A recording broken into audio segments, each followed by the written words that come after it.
welcome back to Fishing with Den. All over the world, anglers throw in some kind of bait mixture in order to attract fish into their area so they can catch more of them. Now in the UK we have lots and lots of mixtures. We call it Groundbait. In America they call it chum, I believe, but over here where I'm now living in Australia they call it burley. Today we're going to be talking about a mixture which is designed for freshwater fish, particularly carp. Obviously if you're fishing in the sea you probably need something with more fish or oil in it, but as I say, what we're going to be doing today is producing a really cheap, simple DIY mixture that anyone can use. This is going to be part one of a series of videos, and in this one we're going to be discussing how to make a cheap and effective burley that anyone can put together and use very effectively. First of all then, let's show you the ingredients. There's only two basic ingredients to this mix.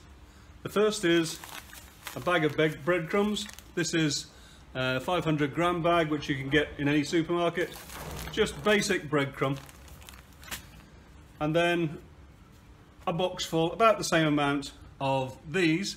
Now this is actually ground down chicken layer pellets. They started their life like this, as you can see, but I just use a coffee grinder to grind them down. You can use other tools to grind them down, it's whatever you have at hand. In addition to the basic mix, to which we only add water, you're going to need to consider whether you want to colour it or not. This is a red, green and yellow food dye, which again you can buy in a supermarket for a few cents. Personally, I don't tend to colour it, although I know an awful lot of people who do, and red does seem to be the most popular colour. What I do is I use this turmeric powder.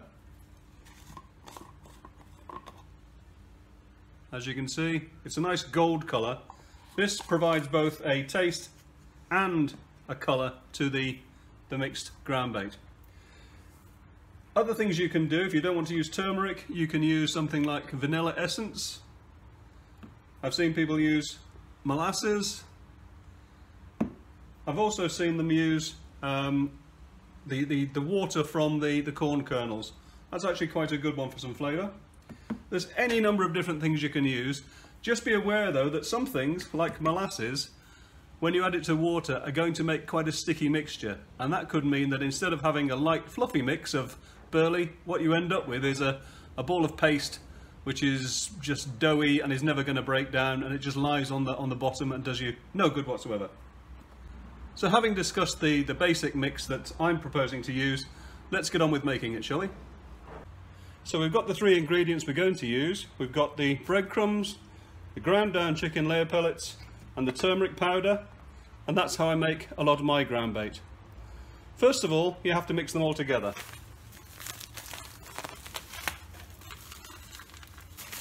Just while I'm putting these in, a word about the bowl.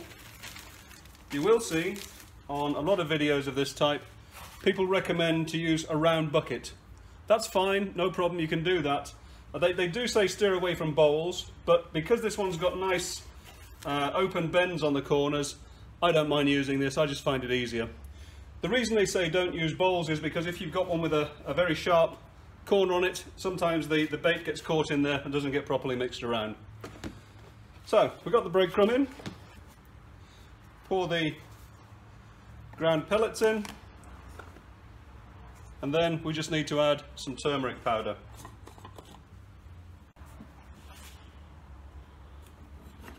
I use a dessert spoon and put in 1, 2, 3, 4 heaped dessert spoonfuls of turmeric. And then all you have to do is mix it together. Just squish it around. You'll know when it's right because instead of having streaky yellow turmeric through it, it'll become a slightly yellowish brown colour throughout. Make sure you get into the bottom with a good old stir around, and that's it. There we go, I think that's more or less done now. Now, this is the important part. We're going to put an amount of water in here. If you overdo it, you're going to end up with a ball of dough, which, as I said before, is going to do you no use whatsoever. What you want is a light fluffy mixture, which when you squeeze it together, it's going to hold together and then go down to the bottom and break up on the bottom in a ball. Once it's on the bottom, you'll actually start to see particles just falling away gently, and the fish will see the same thing. Very attractive to fish. The thing with this is that you add the water gradually, okay, and then you give it a good squish around as you're doing it, and you gradually get to a point where you've got a nice mixture.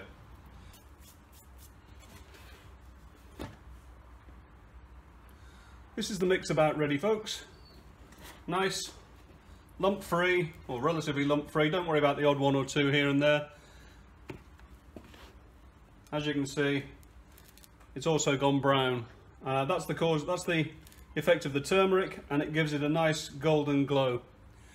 Now, I've mixed it to a point where if I squeeze it, it holds together like that. I'll put this down for a second. If I then do that, as you can see, it all comes apart again. And that's the consistency you need. If you go much further than that, you could end up with the dough ball scenario again. Let's just test it in action now. Get this tub of water, and I'll just grab a small ball, put it together. I've squeezed it reasonably tightly, so you could throw that easily now. Drop it in. As you see, lots of activity, some bubbles coming up. It's gone down to the bottom, and it's now starting to break up on the bottom. That's going to take probably less than 30 seconds to break up. If you take a ball and you squeeze it harder, you can actually change the way that that goes down. The harder you squeeze it, the more it's compacted and the longer it'll stay in a ball. Sometimes you want it squeezed together fairly lightly, other times you may want to squeeze it a lot harder and compact it. Squeezing it lightly gives you this effect. It will get to the bottom and break up on the bottom. If this water was sort of a couple of meters deep, 6 feet deep or so, you would have had some breakup on the way down, so there may have been a cloud of fine particles on the way down. By squeezing harder, you could have made it so that the ball hit the bottom before it started to break up. Now that's something that only experience will tell you what you want to do on the day, but at least this gives you an idea of how things work. So now you're thinking to yourself, well, that was easy, I can do that. It isn't quite the end of it, folks. You have to bear in mind that the mixture is going to soak up more and more of that moisture, and instead of being this nice texture I've just shown you, in about 15 to 20 minutes it becomes virtually unusable and it's back to being sort of a damp powder. So the idea is that we come back in 15 to 20 minutes so I can show you what's what. It's 20 minutes later, and now we're going to have a look at the burley mixture. What's happened, as I said before, is that the water's been soaked up into the burley, and this time when I squeeze it, as you see, it doesn't hold together so well, it just falls apart completely. So this is very important, folks. You have to get the consistency right. So this is where you add the next amount of water. Exactly the same as before. Drip the water in, mix it around, and wait until you've got to that consistency where you can squeeze it and it stays together. I'll do that now. Okay then, I've done the final mix and I'm happy with what I've got. I'm still going to leave it for another half an hour or so, just in case I miscalculated and the mixture isn't quite right. But all being well, that's the final mix. I'll put it into a bowl and I'll take that fishing with me tomorrow, and it'll work really well. Now, a few words of advice here. If you ask anglers how they mix up their burley, if you ask 10 anglers, you'd probably get 10 completely different ways to do things, and also the ingredients. Bear in mind, all I'm showing you today is an absolutely basic mix which you can use anytime. It's really cheap and it's really simple to put together. As I've said, if you squeeze this harder, it becomes more compact and will sink down to the bottom before it breaks up. If you squeeze it more loosely, it will break up on the way down. That helps sometimes, but quite often you just want it to hit the bottom and then break up. Sometimes it's quite nice if particles float up and down to create a nice wafting set of bait for the fish to home in on. But sometimes, like on rivers, you may well find that you have mixed a ground bait which doesn't reach the bottom. Some of these really deep rivers, which are say, I don't know, 3 meters deep, 10, 12 feet, that kind of thing, you're going to want an even stiffer mix, something which hits the bottom and doesn't break up halfway down and create a cloud of bait all over everywhere and so on. And that's where we get the secret ingredient, ginger biscuits. If you crush these up, put them in your ground bait whilst it's dry, that will create what we call a stiffer mix. It will stay together better, and you'll end up then with something which hits the water, stays together as it goes down and breaks up on the bottom. So just to show you the difference, I've made up this second mix here, which is exactly the same as the first one, but with the addition of those ginger biscuits I showed you. I ground those up with a blender, but you could probably do it just as easily with a rolling pin. You could also possibly take out the chicken pellets on that. It's really, if it works, it works. If it doesn't, well, you've made a mess of it, but it's not the end of the world, is it? So let's just show you how it does work then. I'm going to bring you in close for this demonstration. Okay, I'm going to grab a ball. I'm going to squeeze it reasonably tight, as you see there, and I'm going to drop it in. Now at the moment you see there's hardly any breakup, and that's by design. The idea is that it will gradually start to break up on the bottom, and hopefully you can see some of the bits breaking off now. It's a much slower breakup than the original mix, and I've only squeezed this fairly lightly. If I'd squeezed it hard, then you would have ended up with a situation where this may have taken up to 10 minutes to break down, and sometimes you do want that. Remember, if you're fishing a tidal river, or any river for that matter, with any flow on it, you want it to get to the bottom and you want the bait to stay where it's put. You don't want it to be drifting off and breaking up halfway down, and that way you're feeding all over the place instead of where you want to feed. So let's just leave this and see how long it takes to break up.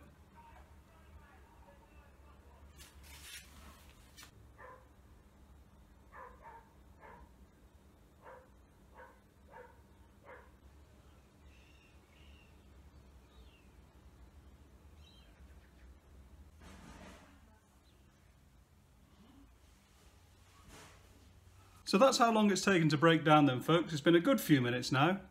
What we have got is a nice bulk of ground bait in a certain area on the bottom, rather than spread all over the water from the top to the bottom, and that's where we want it. As I said to you originally, the more you squeeze this, the more compacted it becomes and the longer it takes to break down. I could have squeezed this a bit less than I did, and it would have broken down in probably a third or half the time. But for this demonstration, I wanted to show you just how easy it is to use this kind of ground bait. You just need to think about what you're doing and maybe do a few practice sessions like I've done here. So, as I say, everyone's got their own ideas. You can use all sorts of different ingredients. People use all kinds of cereals, biscuits, pellets, all sorts of things. Entirely up to you guys. Do what works for you, and hopefully that'll catch you a lot more fish. Thanks for watching, folks. If you like this one, click the like button, and if you want to subscribe for more great videos, please feel free. Bye for now.